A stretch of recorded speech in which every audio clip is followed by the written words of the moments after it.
Well, Shabbat Shalom. Good morning, good afternoon, good evening. Welcome. We're delighted to be together. This is Valley Beth Shalom Torah study for a Shabbos. I'm Rabbi Ed Feinstein here in cloudy, cold Southern California, Ooh, joined ooh, by my ooh. dear friend Mark Gelman in sunny South Florida. Mark, good Yes. morning. Good to see you. Good Shabbos, my dear friend. Good Shabbos. Well, the Torah portion this morning, or this Shabbat, is an interesting one because we turn a page. If you were to open the table of contents of a chumash, and I suggest that you do, you'll see that the way the book of Exodus is laid out. Now, the book of Exodus, you remember, is Sefer Shemot. Shemot means names. That means this is the book of our identity. It is the book of the principal statement of our people. And the book of Exodus has 11 Torah portions. The first four tell the story of our enslavement and liberation from Egypt, culminating in the crossing of the Red Sea in Beshalach and the Song of the Sea. The first event that makes us Jews is our exodus from Egypt. So the Seder, the Mishnah and Psachim and the Pesach Seder says in every generation, we all look upon ourselves as if we personally came out of Egypt. The middle two parshiot are the fulcrum, because in those two parshiot, we come to Mount Sinai and we meet God. Whatever that means, however we conceive or imagine that, God comes into our world and the people Israel meet God and they respond, Na'aseh v'nishma, we'll do everything that God says. And the covenant we form with God gives us a whole set of rules of how we're to live and how we're to exist in this world, and we agree to them. It's the last section of the book of Shemot that we're about to open. There are four Torah portions and then one more. The four Torah portions tell us the story of the Mishkan.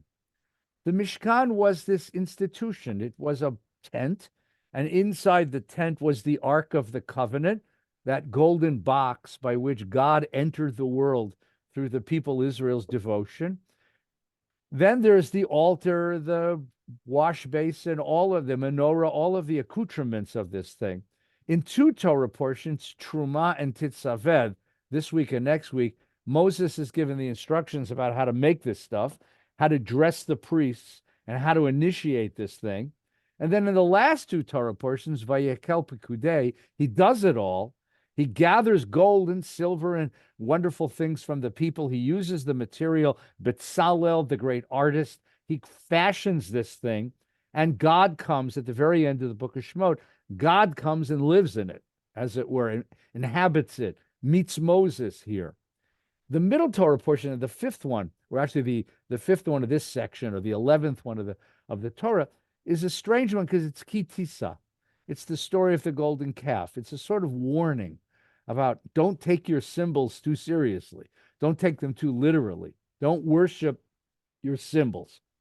But here we have a very interesting set of ideas in this end of the book of Shemot. We've been to Mount Sinai. We met God. We crossed the Red Sea. We met God. Now it's time to go into the world. We don't want to say goodbye. We don't want to leave God behind. So what do? We build a sort of portable Mount Sinai. We create a container to take God with us in a very real way. And I know this is going to sound very, very irreverent, which is my style. We put God in a box and carry him with us, right? So that wherever we go, we can open the box and have a little God.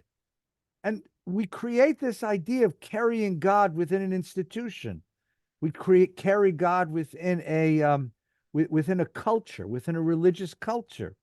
And we do that in observance to the commandment that is written in this week's Torah portion. It's chapter 25, verse 8. Asuli mikdash, make for me a holy place, v'shachanti pitocham, and I will dwell within you. We actually are given the commandment, says God, I want to be with you. Create a way for me to be with you. Create a box, an institution, a culture, a form in which I can inhabit your lives. I can join you in your lives.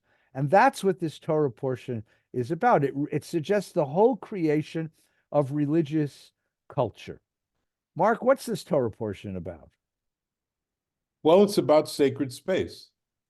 And I think you've summarized it very well, and it's God in a box.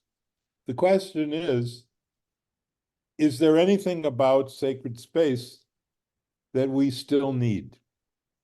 Because the temptation when you read this is to say, look, this is Indiana Jones and Raiders of the Lost Ark. You know, it's magic, it's spooky stuff, it's people's faces getting melted. It's it's it's it's the idea that you can contain the God of the universe in a box which was roughly 8 feet by 3 feet by 3 feet, and that's absurd. And that's how we always learned it. It's how you learned it. It's how I learned it. That once the temple was destroyed, well, then rabbinic Judaism came along, and they were the experts at sanctifying time, sacred time. They were the ones who figured out Pesach, Sukkot, Shavuot, the holidays. That's what we need. Shabbos, Yontif. We don't need a box, and we don't need priests, and we don't need sacrifices. And you can worship God anywhere that you have a shul, and you can daven. I'm here today to defend biblical Judaism and God in a box. Ooh. I don't think it's possible to have a healthy religion that doesn't have a sense of sacred space. And I offer as my evidence every religion in the world. Now you're talking to the guy who wrote with Tommy Hartman, Religion for Dummies. So I am an expert on religion for dummies, being a dummy and being an expert on religion. So if you look at all the religions in the world, they all have sacred spaces. Hmm. You start with Aboriginal religions, like in Australia, the Great Boulder, Ayers Rock, Yeah. the sacred place. It's a remarkable place, by the way. I've been. It's a Yeah, truly remarkable place. It really is big rock, but big there's a rock. resonance there. You feel something. It's I amazing. know. Same, we have it down in the Southwest in America, in Sonoma, Sedona, Sedona. Sedona, I, Arizona. Sedona, I went there and it did, I'll tell The you, red rocks. Yeah, the resonance. Right. it felt like there was a vortex there. Right. And then you look at Islam and it has Mecca. And you look at the sacred spaces in Hinduism, which is all of India, Hmm. the Ganges River, the Himalayas, all of it is sacred space. And you look at why are what is the appeal for the Dalai Lama and going back to Tibet? Why can't you just be a Buddhist in Dharamsala, India? And the answer is because Tibet is your sacred place. For Christians, a little more complicated. Christian sacred space is technically Jerusalem, but for Catholics, it's really Rome. And there's a and so all the religions in the world have a sacred space, including and maybe primarily Judaism. And that is that Jerusalem is our sacred space, and the Temple Mount is our sacred space. I remember standing on the roof of the Hebrew Union College before the Six-Day War with Nelson Glick. My teacher, may his memory be blessed, the head of the spy service during World War II in the Middle East, famous archaeologist and president of Hebrew Union College, and my mentor. And Nelson said, you know, Mark, the Arabs think that Jerusalem is the axis mundi, the navel of the universe, out of which The whole universe was created. And he looked at me with his piercing blue eyes and he said, I believe they're right. Hmm. And that was the greatest defense of sacred space I had ever heard. And since that day, I've always had a deep, fundamentally deep appreciation of sacred space. Here's the reason sacred space is important. You need to know where you came from. And sacred space gives you that. You talk about our narrative all the time, the Jewish narrative. Well, the most important part of a narrative is where did you come from? And that's part of what tells you your sacred space. Second thing about a sacred space is it gives you a chance to parallel in space what you've done in time. What you do in time is you say there's Kodesh and Chol. There's holy time, and then there's profane time. And we divide the two and live in sacred time occasionally. In space, we do the same thing. There's sacred spaces, and then there's profane spaces. And the sacred spaces give us a sense that although God is everywhere, the impress of God's glory is felt most intensely in certain places on earth. And once we gave that up in the diaspora, I think we lost a fundamental element of all religious life. Just like, and I've spoken about this before, when the temple was destroyed, we lost a sense of sacrificial Judaism. Mm-hmm. So I'm here to defend the notion of sacred space. And I'll conclude with this. You cannot understand the difference. You cannot understand Zionism until you understand the difference between Israel and Zion, and until you understand that the connection that Jews have to Israel is not like the connection French people have to France, or Italian people have to Italy, or Irish Americans have to Ireland. It's like that, but it's much deeper. And the reason it's deeper is that we are connected to the place where heaven and earth kiss, to the place where heaven and earth kiss. And we are connected there from our origins. The origins of our story are that Abraham left Ur of the Chaldees and he came to that place. That we were in exile in Egypt and we were redeemed to go to that place.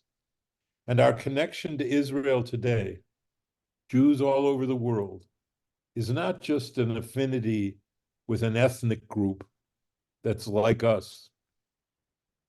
It's the connection to a place that is God's throne on earth. And the notion that we would be expelled from there or surrender it is impossible to imagine. Well, but that was exactly the problem that Rabbinic Judaism had to deal with. So Yochanan ben Zakkai, the great Pharisaic the first rabbi, really the leader of the Pharisees in the city of Jerusalem, and then he became the first rabbi. Rabbi Yochanan understands that if we do attach our identity to a place, that leaves us vulnerable. It leaves us vulnerable because we will never Yes. have sufficient material power in this world to defend that place. And so Rabbi Yochanan, on purpose, trades sacred space for sacred time, right? And we it was a know how he did necessary it. deal. It was a necessary deal, but it was a bad deal. Right. Well, but he didn't have a choice. I mean, He had no choice. I if said it was necessary. because the Sadducees, for example, the other great party of first century Judaism that did embrace sacred space, that were invested in the holy temple and in the city and in its rites and its rituals, And the priesthood. they disappear when the Romans destroy all of that. A So fair point. Rabbi Yochanan, who witnesses this, right, who witnesses this, goes to this is the story in Talmud Gittin. He goes to Vespasian, who's the general, cuts a separate piece, And when Vespasian says, what do you want in return for a separate piece? He doesn't ask for the city. He asks for Yavne, for a school. He asks for the ability to create a new Judaism. And then his famous saying is he reaches back into his own history, his own background, and he pulls out the famous teaching of his teacher's teacher's teacher, Shimon HaTzadik, and he says, Al shlosha dvarim ha'olam omed, ala Torah v'ala avodah v'gemilut chesed. Ha'olam omed, the world still stands, he says, because he believed Nelson Glick's idea is not just the Arabs' idea, it was our idea. The foundation stone of the universe was Even HaShtiyah, this rock in the middle of Jerusalem, right, on the Temple Mount. Yeah. That rock was the foundation stone. When the Jews of the first century saw the temple explode, that's how the Romans destroyed it. It was made out of limestone, calcium carbonate. You build a They fire heated it that up. explodes, right? They thought that stone exploded too. They literally thought the world was knocked off its axis. Comes along Rabbi Yochanan and says, the world isn't built on that stone anymore. Here's what it's built on. Torah, Avodah, Gemilut, Chesed, which you can do any place. You can do in LA, you can do in South Florida, you can do any place in the world you find yourself.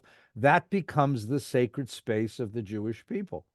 That was the survival strategy of a people that lost its land, lost its temple, lost its city, fundamentally lost its material power in the world, lost its place.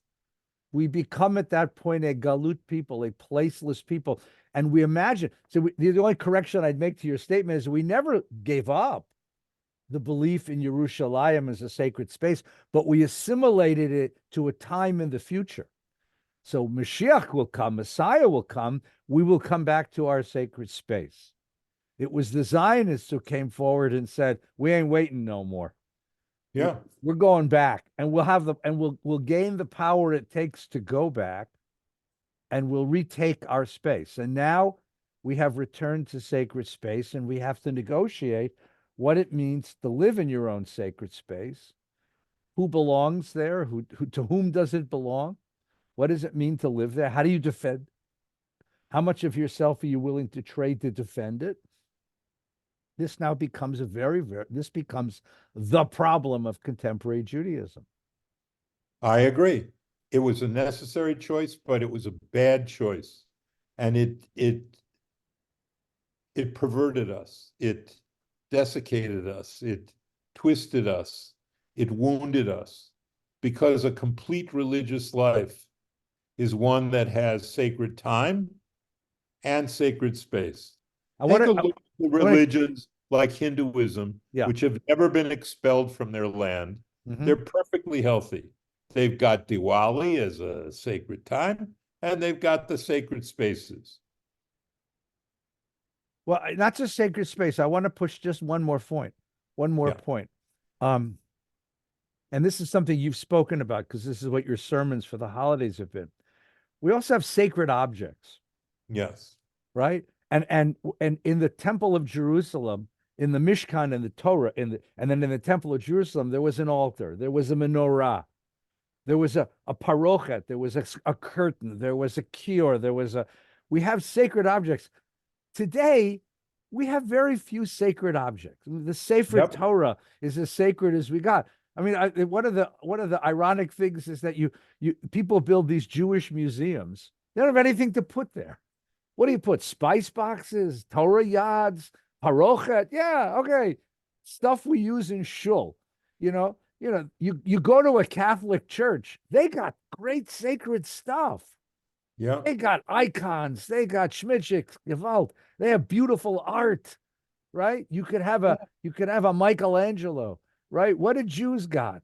We have books, we have ideas, we have dreams, We got we have plaques. we have We got plaques. but it's an interesting thing that we not only gave up sacred space, we gave up sacred objects as well. Yes, that's right. And my point is we need to recover what was given up, not in its original form, but in a form that we can integrate into diaspora life and enrich diaspora life. And frankly, although Zionism came from a completely, almost totally secular Jewish European context, it actually served the purposes of restoring sacred space to religious Judaism. And that is its great contribution, restoring a sense of Zion and the love of Zion that Jews have. I mean, nobody falls down and kisses the floor when they enter the shul, but people fall down and kiss the tarmac when they land in Israel. And that's because there's something that doesn't need to be proved, that this is where you come from. And you know, one of the worst insults in pre-World War II Germany was to call someone a Luftmensch, a Luftmensch, which meant literally an air person. But what it meant was, you're people who have no roots. You're people who have no roots. And that's what they called Jews. We were Luftmenschen. And you can't live a healthy religious life if you're a Luftmensch. You have to have roots in the ground. And I think that's the irony of Masada, that it's funny because when every Israeli recruit finishes their training, they climb Masada in full pack, which is unbelievably difficult to do. But they're young starkers and they do it. And they get up there to the top of Masada, the flat top mountain at the Dead Sea, where the zealots killed themselves rather than to be taken by the Roman armies that surrounded the mountain. And the Israeli recruits all gather together and they pledge a vow, Masada lo yipol od. Masada will never fall again. So for the narrative of Israel, Masada is critical. But if you look at the survival of the Jewish people, Masada is the reason the Jewish people survived. If it was the people on Masada that we're crediting with the survival of Judaism, they committed suicide. It was the people like Yochanan ben Zakkai, who at the very same time is talking to Titus or Vespasian, not sure which it was, and he says, "Tain li Yavna v'chachameha," give me the city of Yavna and its wise guys.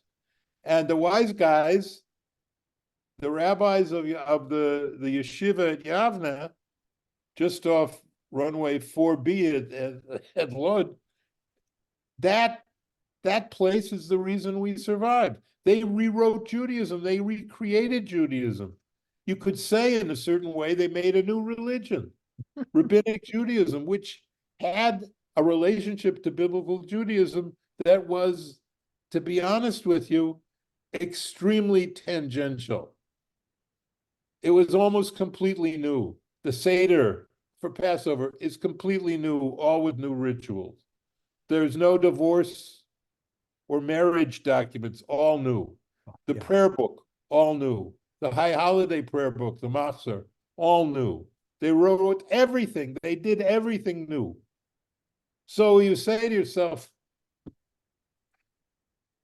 in what way are we connected to Truma in this week's Torah portion? In a certain way, it confronts us with the greatest gap between our lives and biblical Judaism that exists in the Torah. And yet I'm defending it. I think that And the part that I've come to fixate on, and I think I may write on it, my friend, for this year's Yontif, the Kruvim. I never wrote about the Kruvim. So tell The us about, cherubim, yeah. What are cherubim? what are they? They were these angelic figures on top of the ark. And the interpretation that I'm being drawn to is the notion they were karuv, as in Sota it says in 5a. Says they were like the youth. They were kids. They were modeled after children. Mm-hmm. And I'm going to talk about, the role of children in the Jewish future. Hmm. And that when people say, why do they need to support the synagogue? At this point, after October 7th, which, by the way, the only question in Jewish life right now is how can we live now? That's the only question. And I think the reason for the synagogue has never been clearer, and that is we are the only place that makes Jews, and we are the only place that can teach Jewish kids before they go off to college how to defend Israel when they get there. Mm-hmm. We are the only place who can do that. And they are the Kruvim. They are the ones who sheltered the ark, the youth. They are the ones who give us a future. They are the ones who give us hope. They are the reason we live. They are the reason that Judaism will survive. Not because we have a bunch of good ideas, but because we have a bunch of strong children. Hmm. That's a You like beautiful. Now we've heard the sermon, everybody. I Now think we've that works. now we've heard the. So let me ask you a question about sacred space for a moment. There was Okay. a an event here a couple of years ago. Yeah. There was a huge fire in Northern California, and Yeah. a Yeah. Jewish summer camp got consumed by the fire. I was here then. I was And what there. happened was, I think they sold the property because they realized they couldn't rebuild it. And I remember talking to people and how much they were grieving for this Yeah. because this was a place that had become a sacred place for many, many young people. They had gone to camp there, and I'm love camp. I cherish camp, and camp becomes a sacred place for Sure. people because it's events of my life, memories of friends, moments of revelation, moments of intimacy, moments of discovery, and camp. And the people were grieving for this place. That camp the camp, our camp, had been destroyed, had been taken away, is not going to be rebuilt. Can we create sacred space? Can we create a place that becomes a place of sanctity and holiness, or do you have to wait for God to show up in a burning bush? That's a wonderful question. Uh, and I have to add it to my take-who list. I'm not sure. Maybe Elijah the prophet will answer it. I happen to feel personally you cannot create sacred space. You can create places of memory, places of affinity, places like the house you grew up in, the camp you went to. But it's not Jerusalem. There's something about the, the Temple Mount. There's something about, yes, the wall, the Wailing Wall, the Wailing Wall, the Kotel. There's something about it. There's something about the streets of Jerusalem. I'm sorry, there's something magical about it. And some people don't feel it, just like some people don't have other religious sensibilities. But to me, no, you can't say for the Hindus, the Ganges River is holy, but it could have been they could make any river holy. No, no. Mecca is a holy city for Muslims, but it could have been any city. No, no, no. There are certain places that are holy because they are spiritual vortexes, to use the New Age term. there's a feeling of God's presence in those places that isn't ascribed, but is discovered. That's how I would say it. Hmm. I'm not sure. There I'm not certainly are either. places where there's a resonance. I don't argue that. Yes, yes, But yes, but yes. I have to tell you that there, that having invested myself in certain places, it feels different to me. The summer camp experience was so profound for so many of us. It just feels that place holds our feelings. It holds our heart in that place. Home holds my heart in its place, right? Not in the same way that that any other place doesn't. Even it's more than memory. It has a resonance to it that feels um, somewhat sacred to. I mean, give you the opposite question. So, if there were a holy place in the history of the Jewish people, it should have been Mount Sinai. But Mount Sinai isn't a holy place for us.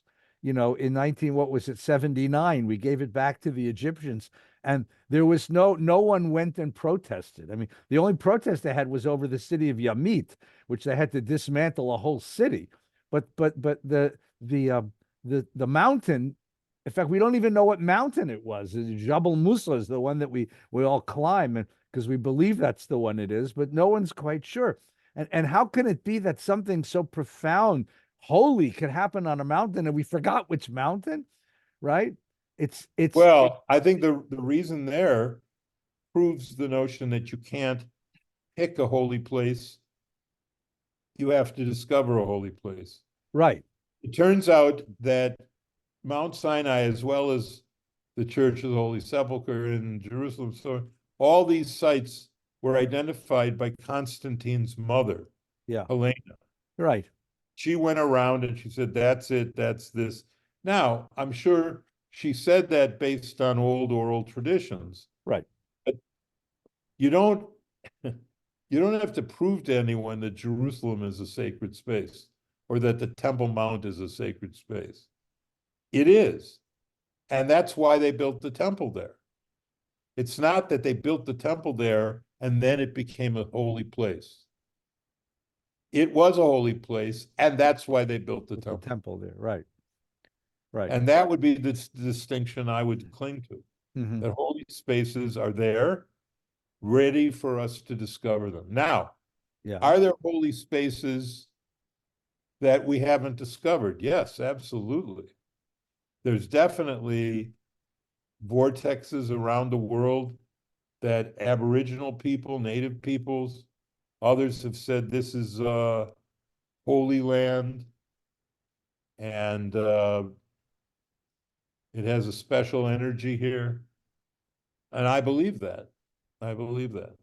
yeah. But so I'll be contrarian for a minute.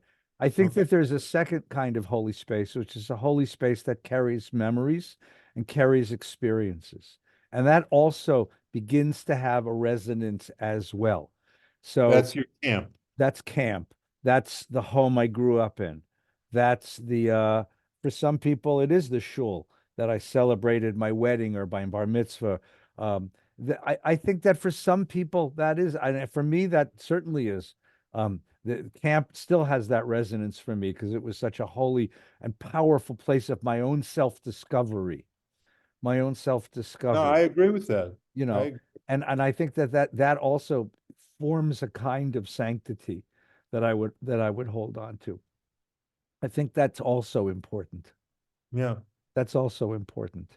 So the last question is, can I all right, so things I have to discover sacred places, but I can't, and sometimes I can discover them in my own experience. Okay, how do I sanctify a place? It won't be a vortex, Oh, well, that's easy. but I You have want to to wait create. about 2,000 years, Okay, about 2,000, 3,000. In the case of Jerusalem, 3,000 years. And then you look back and you say, yeah, that was the place. I want to go. I want to be more. I want to push harder on this one. I All put a right. mezuzah on my kids. My kids moved into a house. I put a mezuzah on the door. I just put a mezuzah on the door of my new grandson. I think it's a holy place now. Again, it's not Jerusalem. It's a facsimile of Jerusalem. It's a copy, it's a Xerox of Jerusalem. But for me and my family, where that child will now grow and nurture, that has a resonance to it. It's a sacred place for my family. I think we can create facsimiles of these sacred places in our own homes, in our own places. The idea of the Jewish home that I think Yochanan ben Zakkai and the rabbis of the Talmud created was exactly that. We can create it by Well, investing we it with called it a mikdash ma'at. investing it with sanctity, which I think is a very lovely idea. Yeah, I think, look, what we're talking about here is kedusha, is holiness. And the insight that I think we can agree to at the end of this discussion is that kedusha has many levels, many iterations. There's big time kedusha, which is Jerusalem, Mecca, Ganges, the Himalayas, Ayers Rock. There's big time kedusha there, but there's also personal kedusha. Your grandchild's room, camp where you went and had all these positive Jewish experiences. And of course through time, through moments in time, through holidays. Those are also That's where kedusha. The rabbis figured that out, that they could put kedusha into time, and they did. That's what they did. All right, Gelman, you But ready for this question? So yeah. tell me your place. Oh well, there is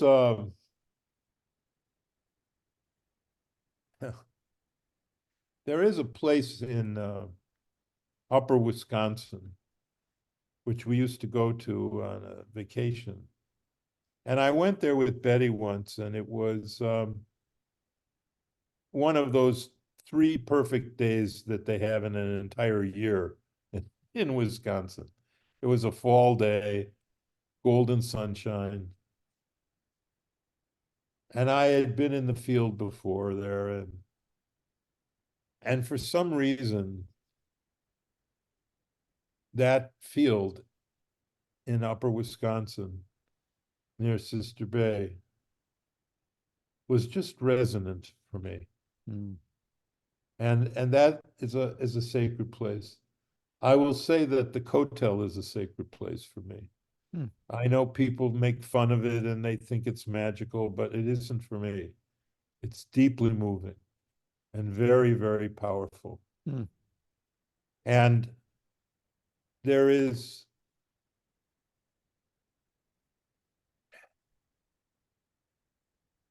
my the chair I would sit in the synagogue for 40 years on the bima, to me is a sacred chair and a sacred place. And what I saw there and what I felt there was sacred to me.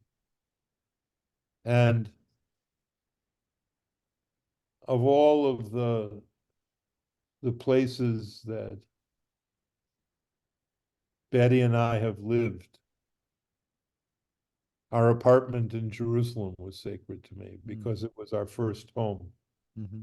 And it was where we moved the minute we were married in Chicago and flew back to Israel to live for a year. And that apartment was sacred. And I think of all these sacred places, and it's led me to believe that every spiritually healthy person must have 3 places in their life. Hmm. They must have their home, they must have their work, and they must have a 3rd place. That 3rd place can be, as it was for Irish people, maybe the pub. It could be for like Jews, it was the Schwitz or Ratner's Dairy Restaurant. There's every morning at 10 o'clock, a bunch of old guys get together at my club and we have coffee together. Hmm. And where we have it in the little grill room there is a sacred place for us. And and the third place gives you a place where, as they said in the old TV show Friends, where everybody knows your name. And I think the point of Kedusha and the point of holy spaces is that it provides us with a third place in addition to home and work that orients us in the world. That's a beautiful statement. Thank you. So I want to ask everyone who's listening to ask yourselves where are your holy places? What's your third place? And I think that's a wonderful exercise, a personal exercise of exploration. Yeah, I mean, Camp Ramah became very important to us. It's where Nina and I met, and it's where I discovered my path. I just discovered my capacity and my calling to do what I do. That's been a very important place to me, right? The last 20 something summers, we've been going to the Hartman Institute in Jerusalem, and the Beit Yes, that's Midrash sacred there for you. is a place because I've met so many friends there and heard so many words of incredible learning in that place and felt so at home in that place, so welcomed in that place. That's the second place. And I don't know, third place I'll think about. I haven't figured it out yet. I'm Yeah. hoping for. Well, Well, thank you, it's Mark. A wonderful Shabbos. good Shabbos, my friends. Thank you to everyone. Go find your sacred place and root yourself there. Shabbat shalom.